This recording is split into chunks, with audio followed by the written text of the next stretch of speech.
அஸ்ஸலாமு அலைக்கும் வரஹ்மத்துல்லாஹி வபரகாத்துஹு. நாம இந்த வீடியோல பார்க்க போறது சன்னியாசி குண்டு தர்கா பற்றி தான். இந்த தர்கா எங்க உள்ளது, இதன் வரலாறு சிறப்புகள் என்ன, இங்க போறதுனால நமக்கும் நம்ம குடும்பத்துக்கும் கிடைக்கும் நன்மை என்னன்னு பார்க்கலாம். வணக்கம், காஸ்மிக் லைவ் சேனலுக்காக சதீஷ். இங்க போறதுனா முதல்ல சேலம் பழைய பேருந்து நிலையம் போகணும். மேலையும் பஸ் நிற்கும், கீழையும் பஸ் நிற்கும். கீழே சன்னியாசி குண்டு போற பஸ் நிக்கிற இடத்துக்கு போகணும். அங்க 1ஆம் நம்பர் 4ஆம் நம்பர் மினி பஸ் போகும். நான் ஆஃப்டர்நூன் 12:30க்கு 4ஆம் நம்பர் மினி பஸ் வந்துச்சு, அதுல போனேன். சேலம் பழைய பேருந்து நிலையத்திலிருந்து 4 கிலோமீட்டர் தொலைவில் இந்த சன்னியாசி குண்டு தர்கா இருக்கு. நம்ம சேனல்ல ஏற்கனவே சன்னியாசி குண்டு வீடியோ போட்டிருக்கோம். இது ஒரு அமைதியான வித்தியாசமான தர்கா. இந்த தர்கா சன்னியாசி குண்டு தர்கா, பீலாஜி பாபா தர்கா, மேலும் தொங்கி மலை தர்கா, பூட்டு தர்கான்னு நிறைய பெயர்கள் இருக்கு. இது ஒரு மலையை ஒட்டிய தர்கா. டாப் 10 லிஸ்ட் இந்த தர்காவும் இருக்கும். இந்த தர்காவில் இருக்கிற மகானின் பெயர் ஹஜ்ரத் தைதுசா பீருல் ஆதி காதிரி பாபா. மக்கள் பீலாஜி பாபான்னு அழைப்பாங்க. இவர் சக்தி அதிகமுள்ளவராக கருதப்படுகிறார். அதனால் இந்த தர்காவை தேடி நிறைய மக்கள் வந்து போறாங்க.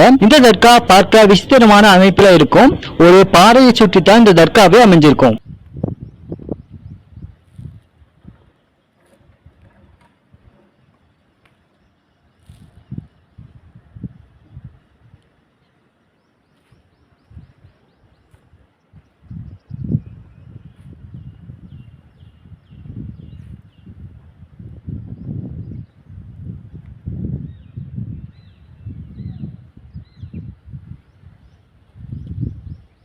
தினமும் பகல் 12 மணிக்கு தர்கா திறப்பாங்க. வியாழக்கிழமை கொடியேற்றப்படும், ஞாயிற்றுக்கிழமை சிறப்பு பூஜை இருக்கு. இங்க பில்லி சூனியத்தால பாதிக்கப்பட்டவங்க, உடல் பாதிக்கப்பட்டவங்க இங்க வருவாங்க. புதிதாக தொழில் துவங்குறவங்களும் இங்க வருவாங்க. இங்க வரவங்களுக்கு கயிறு மந்திரித்து கொடுக்கறாங்க. இங்க வர்றவங்க கொண்டு வரும் எலுமிச்சம்பழத்தை மந்திரித்து கொடுக்கறாங்க. அதை தன் வீட்டில் வைத்தால் நல்லது நடக்கும். அது மட்டுமல்ல, அந்த வீட்டில் கெட்ட சக்தி இருந்தால் விலகிவிடும். இங்க வரவங்க பொட்டுக்கல்லை, எலுமிச்சம்பழம், பேரிச்சம்பழம் கொடுக்கறாங்க. பக்தர்களுக்கு பேரிச்சம்பழம் பிரசாதமாக வழங்கப்படுகிறது. இங்கும் பூட்டு போடும் முறை இருக்கு. தன் பிரச்சனை பூட்டு போட்டு சாவியை வீசிடுவாங்க. இதனால தன் பிரச்சனை நீங்கும், கெட்ட சக்தி நீங்கும் என நம்பப்படுகிறது. இதனால் தனக்குள் இருக்கும் பில்லி சூனியம், பேய்களும் நோய்களும் நீங்குவதாக நம்பப்படுகிறது. இங்க இருக்கிற பாறை சமாதி வரைக்கும் இருக்கு. சுமார் 250 வருஷத்துக்கு முன்பு இந்த பாறை உண்டு வந்ததாகவும் அதை பாபா தன் கல்யாலேயே நிறுத்தியதாகவும் சொல்லப்படுகிறது. இந்த மலை மேல வெள்ளை வண்ண பாறை இருக்கு. இங்கதான் பாபா தியானம் செய்ததாக சொல்லப்படுகிறது.